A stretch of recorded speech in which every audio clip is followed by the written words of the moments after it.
Hoje, o Mídia News recebe a deputada federal Gisela Simona. Gisela é advogada, ex-superintendente do Procon Mato Grosso e presidente do União Brasil Cuiabá. Muito obrigada, Gisela. Que agradeço aí pela oportunidade, né? Sempre muito bom poder falar um pouco do nosso mandato, essa conjuntura política não só do nosso Brasil, mas da nossa cidade, do nosso estado de Mato Grosso. Perfeito. Deputada, eu queria começar a entrevista com a senhora falando sobre a isenção do imposto de renda para pessoas que ganham até 5 mil, que está ali em discussão no Congresso Nacional. Qual que é a visão da senhora sobre esse projeto? A senhora é favorável? Acha que pode haver alguma mudança? Então, primeiro assim, todos nós queremos pagar menos imposto, né? Então, num primeiro momento, é uma excelente proposta porque você tem uma grande faixa de brasileiros aí que ganham até 5 mil reais, então não pagar imposto de renda é algo que realmente favorece muita gente e impacta muita gente positivamente, né? Por outro lado, quando você deixa de ter uma receita, você tem que tirar de outro lugar para pagar. E é esse exatamente o ponto controverso desse projeto de lei, porque na verdade você tem aí o governo tendo que buscar, né, no projeto dele, pessoas que têm altas rendas, ou seja, quem ganha acima de 650 mil ano, né, ou seja, acima de 50 mil reais mês, né, você teria essas pessoas que pagariam essa conta, né? Então existe muita crítica ali nos bastidores da Câmara com relação a fazer cortesia tipo com chapéu alheio, né? Porque você isenta alguns, mas outros pagando essa dívida, meio que querendo fazer aí o que a gente chama de justiça tributária,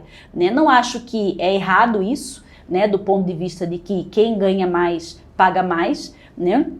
Mas é algo que está gerando muita discussão no Congresso e eu acredito que vai ter mudança nesse texto, né? Nós conseguimos aí ficar na comissão especial que vai tratar especificamente dessa matéria antes de ir para plenário, né? Então, estão surgindo propostas dos partidos no sentido que essa compensação mude, não só de quem vai pagar isso, mas também de não deixar com que estados e municípios que vão perder receita, né, que fiquem no prejuízo, mas ter uma forma que eles também sejam compensados com essa perda de arrecadação. Mas não é justo? Porque hoje o que a gente sabe é que a maioria, a população pobre paga mais imposto indiretamente, posto a população muito rica. Isso não seria uma justiça, como a senhora diz, justiça tributária? Eu acredito que sim. Particularmente, eu, Gisela, concordo com o texto da forma que está, né? Tanto que eu fui a única parlamentar aqui de Mato Grosso, por exemplo, que votei a favor da taxação dos super ricos quando teve a questão da reforma tributária, né? Porque eu acredito que essa compensação tem que ser justa aí entre quem ganha mais e quem ganha menos. Mas eu estou dizendo para você exatamente da reação do parlamento, né? Em que na verdade, está se mobilizando uma parte dele para que, na verdade, essa compensação aconteça de outra forma e não recaia sobre aqueles que ganham acima de 50 mil reais por mês. Nos últimos meses, a gente teve uma discussão sobre os privilégios e abusos ali da máquina pública, especialmente quanto ao judiciário, os supersalários, os penduricários, que a Câmara também tem. Como que a senhora se posiciona? A senhora acredita que tem que haver alguma mudança aí nesses penduricalhos que aumentam tanto os salários assim dos Acredito servidores? Que sim, né? Inclusive o Kim Kataguiri, que é do meu partido, do União Brasil, ele fez uma proposta de PEC, né, que seria uma proposta de emenda à Constituição para realmente acabar com os super salários no país. Eu fui uma das que subscrevi esse projeto, porque eu acredito sim que se existe um teto no Brasil salarial, esse teto tem que ser respeitado, né? É inadmissível hoje que a gente tenha, principalmente aí no judiciário, na classe política, né, pessoas recebendo valores muito acima desse teto, que já é um valor expressivo, né, que é na casa de 47 mil reais, então você ter pessoas recebendo acima disso, né? Então é preciso corrigir isso no Brasil, né? Até porque quando se fala muitas vezes em reforma administrativa, né? Eu como sou servidora pública também, o que ocorre é sempre querendo diminuir o número de servidores públicos, reduzir o salário, mas é dos pequenos, né? E não dos super salários. Sobre essa questão da reforma administrativa, né? Voltou a ser ventilada ali entre os líderes e etc. A senhora acredita que o servidor é mesmo o vilão ali do serviço público? Não, o servidor que faz o serviço, que está na ponta, não, pelo contrário, né? E aí é muito importante sempre o registro para as pessoas, né? Quem te atende ali na unidade de saúde é um servidor público, o professor que está na escola pública é um servidor público, né? O policial que te salva a vida, o bombeiro ali que apaga o incêndio, ele é um servidor público, né? E te atende muitas vezes pelo risco de vida que ele tem, pela exposição da saúde que ele tem, muitas vezes ele ganha pouco, né? O que nós temos é isso, tem uma casta aí de servidores públicos, né, que é dentro do judiciário, que é dentro do legislativo, isso sim mereceria uma revisão. Então, assim, a reforma administrativa ela teria que acontecer, mas para afetar exatamente situações como essa, de super salários, e não para muitas vezes te retirar direitos, né? Porque, por exemplo, o modelo de reforma administrativa que nós vimos e que foi parada, ela na verdade prejudica muita gente, né? Você tirar o concurso público muitas vezes, que é que dá uma isonomia para o servidor público agir em nome do interesse público e não de A ou de B, né? Então, isso nós não podemos permitir. Deputada, sobre a questão da anistia, a gente teve ali grandes lideranças do Estado, o governador Mauro Mendes, em protestos e manifestações pró-anistia. Eu queria saber dos condenados de 8 de janeiro, vale lembrar, como que a senhora se posiciona a respeito disso? A senhora é a favor de anistia para golpistas? Então, na verdade, eu tenho um posicionamento de que, e aí de acordo com o que é o Código Penal brasileiro, que na verdade cada um deveria responder na medida da sua culpabilidade pelo crime que praticou, né? Então, assinei agora o regime de urgência que está, né, sendo coletada assinaturas na Câmara dos Deputados para que isso vá para plenário, porque eu acredito que nós, parlamentares, como representantes do povo, se tem um clamor, ainda que seja de uma parte da população, para que esse tema seja debatido, eu acredito que nós temos que debater. E vencer no voto, ou a favor ou contra a anistia, mas tem que ser votado. Então eu sou muito a favor dessa votação em plenário, eu acredito que o presidente tem que pautar esse tema, né? Por conta de toda essa situação que inclusive tem atrapalhado bastante o desenrolar dos trabalhos da Câmara dos Deputados, porque a oposição volta e meia faz obstrução, né, impede com que projetos importantes da casa sejam votados, porque isso está travando, né? Então, e está travando porque existem pessoas sim que estão sendo prejudicadas e que isso tem que ser resolvido. Então, agora com relação ao texto da anistia em si, eu não sou polarizada, né, no sentido de ou é sim ou é não e não serve mais nada. Eu acredito, inclusive já vi entrevistas do Hugo Mota nesse contexto, de que poderiam ter alguns arranjos dentro do texto que está proposto para poder ter uma parcela maior de pessoas adeptas a ele, né, que é exatamente corrigir isso, que a gente não tenha penas excessivas para alguns, né, mas também você não ter impunidade em relação a todos, entendeu? Então, dentro desse contexto, eu sou muito favorável que esse texto poderia, sim, sofrer alguns ajustes, né, para que a gente possa punir cada um na medida da sua culpabilidade. Porque me parece que abre também um precedente aí para futuros, lógico que a gente vai fazer uma conjectura aqui, mas futuros pedidos de golpe de Estado, e eu acho que em uma situação democrática não se cabe isso, né?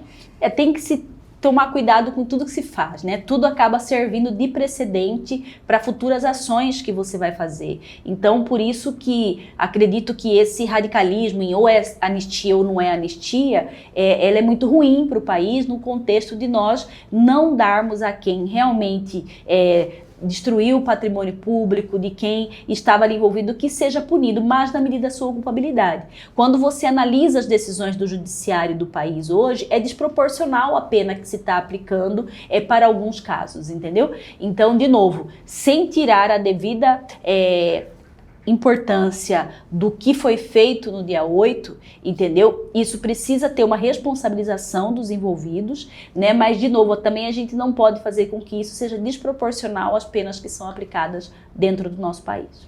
A gente tem um governador que pede leis mais duras para diversos crimes. A senhora também é favorável a isso? Especialmente a crimes de homicídio e com a associação criminosa, né? Com crimes de facção criminosa ali. Em algumas situações sou favorável, né? Porque, tanto que inclusive fui relatora do pacote antifeminicídio na Câmara, que aumentou a pena do feminicídio para a maior pena do Código Penal brasileiro hoje, porque eu acredito que a impunidade é um dos elementos que, na verdade, atrai saem para a prática do crime, né? De novo, não acredito que só a pena muda, entendeu? Porque nós temos uma situação de conjuntura dentro do país, seja numa situação de desigualdades sociais, seja numa situação de condição de vida de cada um, que acaba favorecendo o ingresso dessas pessoas no crime. E a impunidade é um dos elementos. Então nós temos muita coisa para mudar, né, na questão da educação do Brasil, nas condições de moradia do país, para a gente poder ver cada vez menos pessoas ingressar na criminalidade. Agora, é preciso ter uma resposta dura do Estado, né? Eu tenho defendido em algumas posições, inclusive o enquadramento, sim, do crime estar em facção, ser equiparado ao terrorismo, né? Porque seria uma forma mais rápida de dar uma resposta para a população, né? Não vejo que é adequado hoje alguém se orgulhar em dizer que é da facção A ou B, né? Isso deveria ser um demérito e não um mérito de alguém. Então, isso tem que mudar no país, né? E acredito que o tema da segurança pública hoje é um tema que está perpassando aí por todos os lugares, porque a gente está vendo a proporção que isso está ganhando, né? Há poucos dias a gente viu aí aqui dentro do estado de Mato Grosso, comerciantes tendo aí o seu comércio ateado fogo, porque não estão querendo pagar mensalidade para a facção. Isso, alguns anos atrás, era inadmissível você pensar que isso era possível, e isso está acontecendo, né? Então, há uma necessidade, sim, de uma mudança, né? A gente viu que o governo federal enviou para o Congresso há poucos dias a questão da PEC da segurança pública, uma PEC que, inclusive, no texto inicial não aborda todos os temas que nós queríamos que abordasse, né? Ainda acredito que não é a solução para o país, mas com a criação da comissão especial, acredito que a gente pode e deve aproveitar a oportunidade para fazer melhorias importantes aí com relação ao que vive o nosso país. Em relação a essa PEC, a senhora chegou a ler? Como é que a senhora vê e que mudanças que a senhora acha que dá para acrescentar ali? Por exemplo, ela não traz especificamente nenhum combate específico com relação às facções, que hoje é um tema que está sendo aí ventilado em todos os municípios do Brasil, se fala em facção, né? Então, é uma das situações que precisa sim colocar o dedo na ferida, como se diz, né? E também essa questão bastante polêmica aí da União, né? Ou seja, o governo federal poder ter esse comando das forças de segurança dentro dos estados aí do nosso país, o que eu acredito que é um conflito muito grande, porque quem paga essa conta, a maior parte dessa conta são os governos estaduais, né? E você ter o governo federal no comando, acredito que isso pode ter aí problemas sim, e não vai ser aceito com facilidade. Então eu acredito que é uma PEC que veio, de novo, acho importante a iniciativa do governo federal de tratar do tema, porque é um dos temas que mais aflige a população brasileira hoje, mas da forma como foi abordado é um texto que eu acredito que não passa, não chega ao fim da forma que está. A gente falou de algumas mensagens aí do governo Lula, como as reformas, essa PEC, etc. Como que a senhora avalia esses 2 anos aí da gestão Lula? Você acha que ele está tendo realmente problema na comunicação, na economia? Como é que... Eu vejo problemas, sim. Eu vejo problemas na gestão do governo Lula. Primeiro, assim, para nós que estamos ali, parece que há um distanciamento dos próprios ministros do governo, né? Você vê, parece que cada ministro cuidando de si próprio e das suas coisas, sem pensar no global, né? Na população como um todo, e isso acaba claramente interferindo na comunicação, né? Porque quando você não tem um grupo unido trabalhando, você não tem essa sintonia do governo federal com as pessoas. E, infelizmente, ministros que não estão acertando, né? Desde a questão econômica do nosso país, e hoje cada brasileiro, quando vê o preço da comida, o preço dos alimentos, sabe que não tá bom, né? E não tem uma tendência para poder melhorar. E quando você vê as outras áreas do governo que você não tá, nós não estamos conseguindo ver uma entrega proporcional ao que a população precisa, né? Muitas vezes aí, seja na habitação, seja na questão da agricultura, seja na questão aí da saúde brasileira, né? Com muitos caos aí acontecendo nos municípios brasileiros. E a comunicação com a União Brasil? A gente sabe que União tem ministérios no governo Lula, mas e quanto a com vocês ali na Câmara? Tem um diálogo mais franco, melhor, ou também tem alguma falha? Então, União Brasil é um partido, eu digo assim, né? Embora tenha os 2 ministérios, mas é um partido que você vê que não acompanha 100% o governo, né? Agora mesmo que a gente vive esse processo da anistia, né, nós já tínhamos aí, dos 59 parlamentares do União Brasil, nós tínhamos 32, por exemplo, que assinaram o regime de urgência da anistia, né? Então, se fosse um partido que estivesse caminhando com o governo, talvez ninguém assinaria, ou uma minoria assinaria, e já são mais da metade, né? Então, é bastante controverso isso, e talvez essa situação é por uma falta de postura do próprio governo, porque, regra geral, quando você concede o ministério, você cobra resposta e resultado de outro lado. Mas mesmo sem ver esse resultado, o governo Lula fica da forma que está, né? Então, é uma situação de gestão, né? Cada um faz do jeito que entende mais adequado, né? Mas o União Brasil em si é um partido que eu vejo hoje, eu falo em relação aos votos, né? Que se coloca numa posição de independência, né? Porque não há uma obrigação interna, né, de votar junto com o governo. Perfeito. O ministro de Turismo, Celso Sabino, ele falou em uma entrevista recente que a maioria do União vai apoiar a reeleição do Lula em 2026, caso ele venha para a reeleição. Em Mato Grosso, a gente sabe que a maioria dos filiados não está mais aliado, na verdade, ao Bolsonaro, à direita, do que ao Lula. A senhora acredita que no estado pode haver uma debandada ali, caso isso aconteça? Caso venha essa decisão de cima para baixo? Eu não acredito muito nessa questão de que a União vá acompanhar ao governo Lula, porque na verdade isso já não acontece hoje, né? E mais do que isso ainda, nós temos uma situação de divisão interna, né? Vamos ser muito claros aí. Nós tivemos no último dia 4 de abril o Caiado, né, que é o governador do estado de Goiás, lançando a sua pré-candidatura à presidência da República lá em Salvador, junto com a ACM Neto, né, que é o vice-presidente do União Brasil. Então você vê claramente nas falas do ACM, do próprio Caiado, uma tentativa de apartar a União Brasil do governo Lula, né? Então é um grupo do partido. Você vê uma outra ala do partido que está junto com o Bolsonaro, né? E você vê essa parte do governo, como os próprios ministros e alguns que estão junto com o governo Lula. Então, aí esses 3 grupos, vamos colocar dentro do União Brasil, mas o certo é que eu penso, né, analisando de uma maneira global, que o partido, ele busca a sua independência, né? Ainda há conflitos, sim, né? Nós vimos uma junção do antigo PSL com o antigo DEM, então esse grupo, embora tenha se fundido dentro do União Brasil, a gente ainda verifica dentro da sigla que há uma certa divisão, né? E que vai continuar, né? São muitos líderes, né? E aí você acaba tendo muitas divergências de posicionamento. Esse pragmatismo do União ainda deve ser tendência em 2026 ou a senhora acha que tem que se escolher um lado em ano de eleição?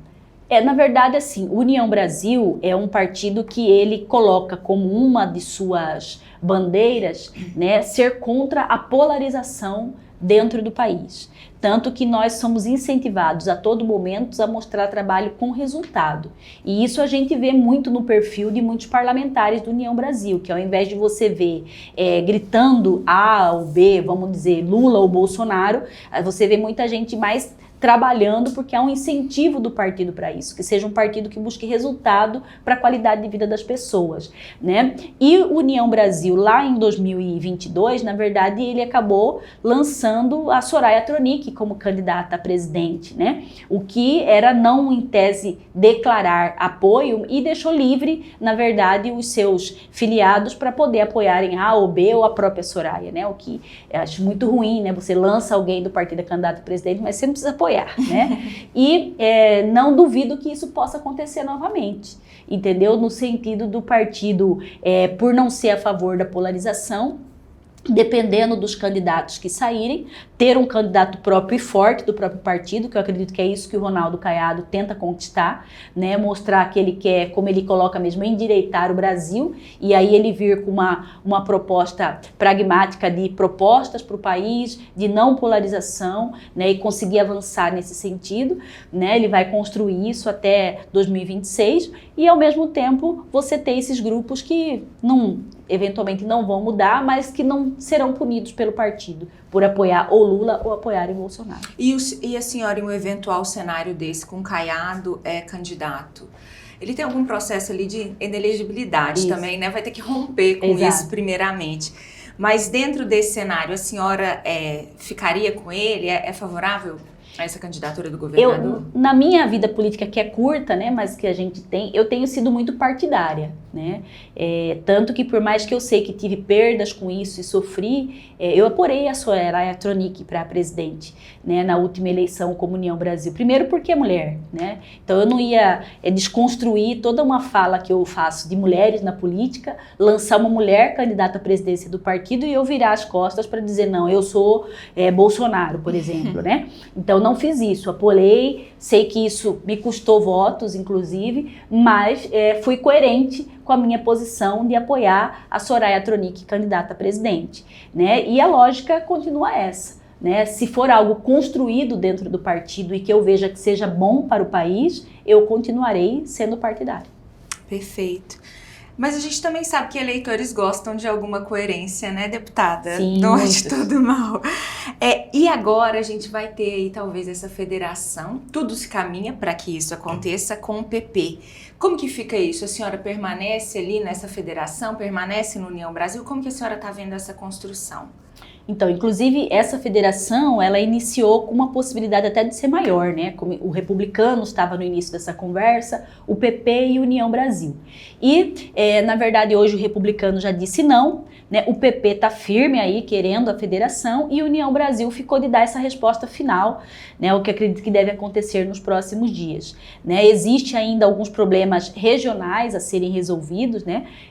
Porque em alguns estados da federação, União e PP são divergentes ali, então tem um problema maior, mas para nós aqui em Mato Grosso, na verdade o PP, e União são partidos que do ponto de vista de conjuntura já trabalham juntos, né? Pela decisão do partido, tendo a federação, Mauro Mendes continua sendo o líder da federação aqui dentro do estado, e no âmbito nacional, porque há uma divisão, né, de quem fica com o presidente nacional do PP e quem fica com o presidente nacional do União, né? Mato Grosso fica nas mãos do Rueda, que é o presidente do União Brasil. Então, para nós, num primeiro momento, não teria muita interferência, né? Do ponto de vista da eleição federal, né? Vamos colocar nacional, é até bom, facilita muito na montagem das chapas e tudo mais. Agora, no campo estadual e municipal, já dá um bolo maior aí, né? Porque são muitos hoje estaduais aí do União Brasil. No PP nós temos também o Paulo Araújo, né? Então acaba ficando mais difícil essa concorrência aí no âmbito dos deputados estaduais. Mas eu acredito que fortalece muito. Então, na verdade, eu particularmente, Gisela, tendo a federação, isso não é motivo para eu sair do partido, né? Eu continuo no União Brasil. Perfeito. O governador Mauro Mendes agora está sendo cotado para o Senado, nos bastidores, candidatíssimo, mas há um comentário que começou a circular essa semana, que ele poderia preferir terminar o mandato e fazer as entregas até o fim da sua gestão. Essas entregas dos hospitais, entregas de infraestrutura. Para a senhora, qual que seria o caminho mais interessante para o governador hoje?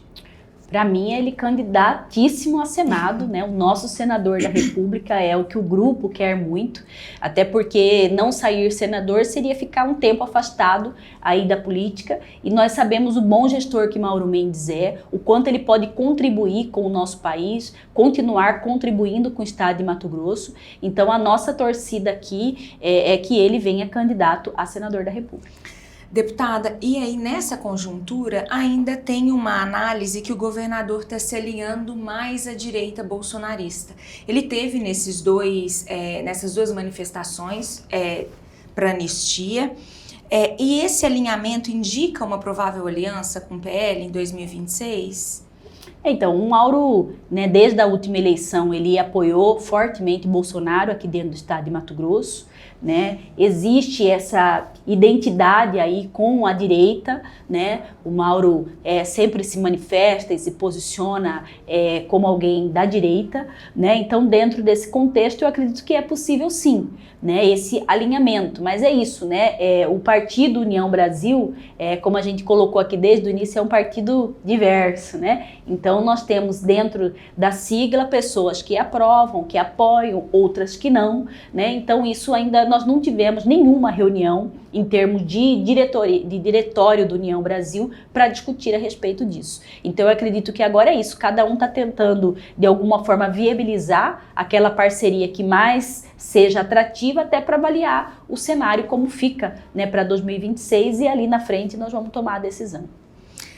A gente sabe também que o eleitorado aqui de Mato Grosso é predominantemente da direita, né? A senhora acha que essa aliança aumentaria alguma chance do Mauro continuar, e desse grupo do Mauro do União, comandar Mato Grosso? Digo, com ele senador e o Pivetta, que é o candidato natural dele, para a sucessão.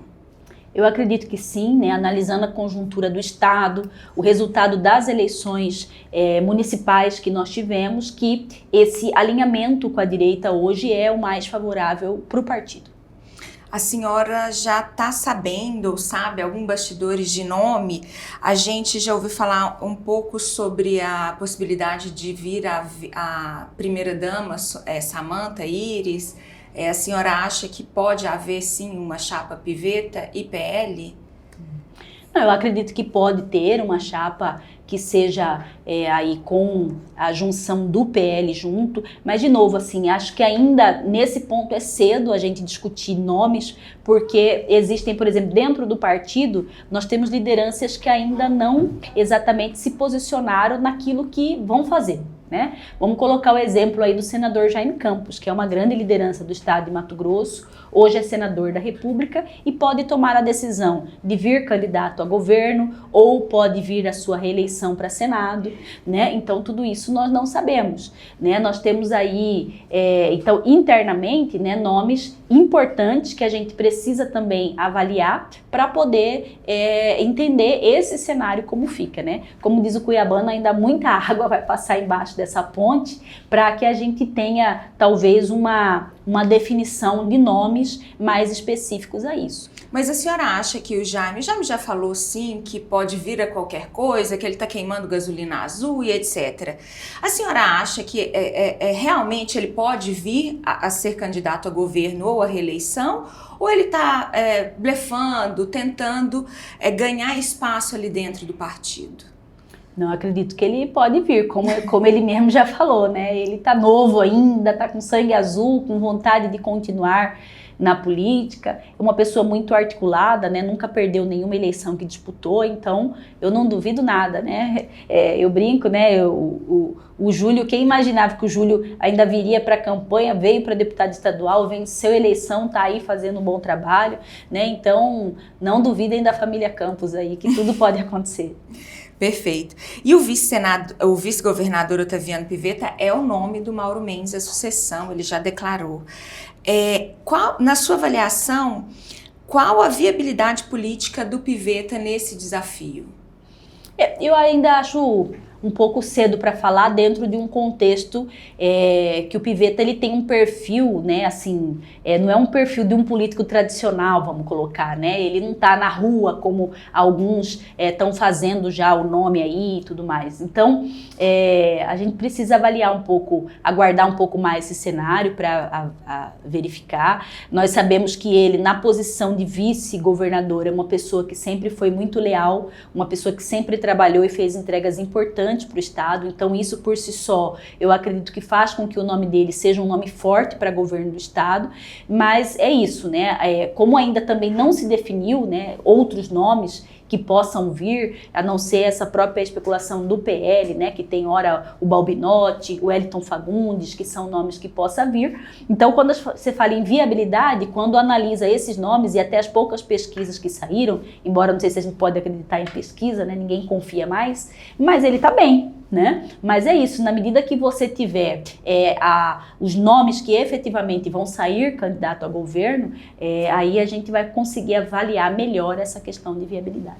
Pesquisa que a senhora fala seria o ano que vem? Ou pesquisas que possam acontecer ao longo desse ano? Não, que possam acontecer, né? Na verdade, porque é o que eu digo para você, assim, a pesquisa ficou muito sem credibilidade, não só no nosso estado, mas em todo o país, em razão da conjuntura das eleições municipais, né? Eu sou presidente do União Brasil Cuiabá, por exemplo, né? Nós tínhamos aí o Botelho como candidato a prefeito e a gente viu que as pesquisas apontavam o Botelho como um dos favoritos à eleição. E tivemos surpresas aí muito ruins, né? Do ponto de vista daquilo que realmente era uma vontade das pessoas. Então, é por isso que eu falo desse descrédito das pesquisas de maneira geral e que é muito cedo você construir aí conjunturas em cima dessas que estão saindo. Nessa questão ainda das pesquisas, a análise, não sei, né, mais assertiva, talvez para vocês enquanto equipe, diretório, seria da quali em vez da quanti? Ou... Eu acredito muito, né, que em tempos assim, mais de um ano antes de uma eleição, eu acredito muito que a quali ela é mais efetiva porque ela mostra o perfil do governador, por exemplo, que a população quer. Então você vai começando a eliminar possíveis nomes por aí, né? Então isso é muito claro e a gente não pode ignorar. Então isso o próprio cidadão ele fala mais a verdade, né? Quando você começa a colocar nomes, ele acaba sendo direcionado por aquele que ele já viu, por aquele que já é mais conhecido. Então isso acaba deturpando um pouco o resultado real da pesquisa. Então eu acredito muito que nesse momento o que vale são essas intenções do perfil de que o eleitorado quer. Perfeito. Deputada, e para a senhora, o Piveta tem musculatura para alcançar esse projeto? O que falta para ele concretizar ali? Não, tem muita musculatura, né? O que acredito que vai ser um grande desafio aí é ele ser conhecido da grande massa da população, né? O Piveta é uma pessoa que ele é muito conhecido no mundo político, né, no mundo empresarial, né, mas ainda falta esse sair nas ruas, esse conhecer as pessoas, né? Então, se você for hoje no Pedra 90 lá em Cuiabá e perguntar de Otaviano Piveta, talvez a pessoa fale, não sei quem é. Né? Então, eu acredito que esse é o desafio. Por isso que, ao contrário do que alguns pensam que está muito cedo para falar da eleição, né? Eu acho que tinha que estar na rua sim, né? Mostrando um pouco essa identidade, por que quero ser governador, porque quem faz ganhar a eleição é a grande massa popular, né? Que hoje, inclusive, acompanha muito, né? O perfil de cada um pelas redes sociais, pelos grupos de WhatsApp. Então, é muito importante a gente mostrar às pessoas que estão colocando o nome à disposição aí para um cargo tão importante como é esse de governador de estado. Perfeito.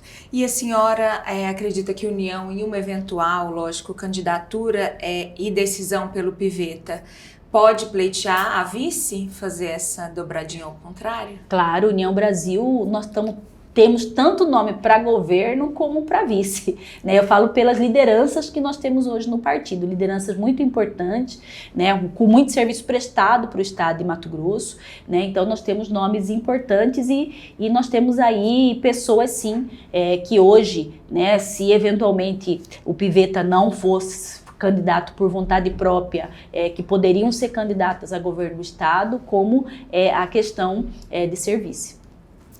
Deputada, a gente teve a notícia de que o deputado Max Russi, hoje do PSB, mas já namorando ali o Podemos, fez um convite ao deputado Fábio Garcia, a quem a senhora é suplente, para integrar o Podemos né, e a gente sabe também, perdão, que ele também tem convites de outras siglas. Como que a União está trabalhando para isso? E creio que a senhora também está sendo, né, namorada por outras siglas. Como que a União está trabalhando para que não haja essa debandada ou essa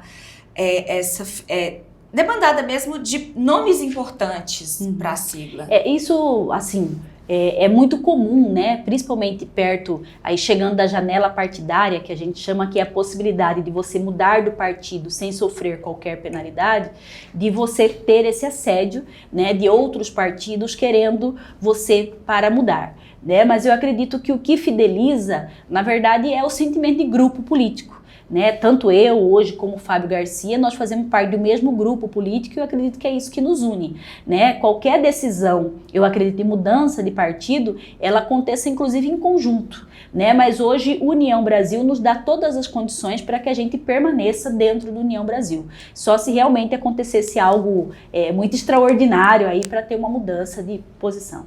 E qual o seu combinado com ele? Como é que vai ficar? Ele volta o ano que vem na janela? Como é que ficou o acordo entre vocês? Não, eu acredito que fico aí até o mês de abril, né, quando ele continua secretário da Casa Civil e na sequência ele deve voltar para a Câmara Federal, né, e eu volto para o PROCON, né, que é onde eu sou servidora pública de carreira, né, eu sou concursada ali, logo tendo que me afastar também, né, porque no planejamento eu venho candidata aí a deputada federal em 2026 e como servidora pública, na verdade, a gente precisa se desincompatibilizar com 3 meses de antecedência, né, para poder iniciar aí o período de campanha. Né? Então é exatamente isso. E como que está a formação da chapa para federal, deputada? Construindo, não é fácil montar a chapa, né? Porque o que acontece na prática? Nós sabemos aí que, na verdade, assim, existe hoje até uma disputa mais acirrada. Estou falando dentro da União Brasil, nós temos mais de 60 prefeitos dentro de Mato Grosso, né? Alguns que deixaram o mandato por já terem sido 2 vezes, então a estadual tem uma guerra aí, tem muita gente querendo. Para a federal você já tem que fazer um pouco a laço, né? Mas temos muitos nomes importantes, né? E a gente quer fazer uma chapa que a gente realmente tenha representatividade das várias regiões do estado de Mato Grosso. Então nós queremos o nome lá da Araguaia, nós queremos o nome do Nortão, nós queremos aqui da região oeste, aqui da Baixada Cuiabana. Então tudo indica que teremos uma chapa bastante diversa, né? Não dá para adiantar nomes porque está tudo em negociação ainda, mas estamos trabalhando nisso. Essa questão da gente ter 9 cadeiras ao invés de 8, facilita ou dificulta? Não, isso é bom, né? Isso é bom porque, na verdade, primeiro por Mato Grosso é muito bom, né? Ter um número maior de representatividade dentro da Câmara dos Deputados, isso é bom, né? Isso aumenta o número de gente nas chapas, né? E agora o que nós estamos numa luta lá na Câmara, né? Vai vir aí para votação um novo Código Eleitoral. Né? E para a representação das mulheres isso vai mudar um pouco. Mas para a eleição de 2026 já? Se for aprovado até outubro desse ano, vale para a eleição do ano que vem. Então, para você ter uma ideia, esse projeto já está na fase final na CCJ do Senado e, segundo o relator, deve chegar dia 14 até 14 de maio na Câmara dos Deputados. Né? Um alerta que eu faço às mulheres de maneira geral é de que estão tentando nos tirar aqueles 30% mínimo de candidatura nas chapas eleitorais, que é obrigatório hoje, né? Na verdade, não tirando, mas tentando fazer uma relativação ali que pode mudar, que é o quê? Hoje você é obrigatório a ter 30% de um dos sexos fazendo parte da chapa. O que eles querem é que fique 30% reservado para cada um dos sexos, mas não obrigatório preenchimento, mas a reserva. Então, se uma chapa quiser sair com 70% de homens apenas e eles entenderem que eles conseguem atingir o quociente eleitoral, eles poderiam sair sem ter nenhuma mulher, por exemplo, como candidata. Né? Então, os partidos estão tentando fazer isso para se livrar daquela penalidade que é a fraude de cotas, né? Por outro lado, eu acredito que é um retrocesso, porque nós poderemos sim, nós sabemos que as mulheres, até por conta da dificuldade de se manter na política, muitas perdem o interesse de participar e não tendo nenhum incentivo para isso, né? Você vai ter muitas não querendo participar do processo. Perfeito. Deputada, a gente tem um nome também forte aqui no estado, que é o nome da primeira-dama do estado, a Virgínia Mendes. Para a senhora, a gente nos bastidores circula que ela pode vir a deputada federal ou até estadual. Para a senhora, ela deve vir a candidata? Como é que tá? Eu acho que seria maravilhoso ela vir candidata, porque é um nome forte, é uma mulher forte dentro do Estado, que tem serviço prestado, que tem um serviço social importante. Então, eu que faço o incentivo de mulheres virem para a política, eu acredito que seria ótimo, né? Agora é isso, tudo tem que ser analisado, né, do ponto de vista de conjuntura, já que o Mauro também vem candidato, né? Então, é uma avaliação interna que eles têm que fazer, mas eu sou incentivadora, eu sou suspeita para dizer, porque sendo mulher, querendo vir para a política, da minha parte sempre vai ser um grande incentivo e vai ser muito importante que venha. Perfeito. Deputada, era isso. Muito obrigada, viu? Eu que agradeço. Quero aproveitar a audiência do Mídia News aí para deixar o nosso Instagram, Gisela Simona Oficial, para que vocês possam acompanhar um pouco do nosso mandato, poder sugerir, criticar, né? Isso, quando a gente está na vida pública, a gente tem que estar aberto aí para receber críticas, elogios, sugestões, e é isso que a gente está à disposição aí de todos os matogrossenses. Perfeito. Muito obrigada.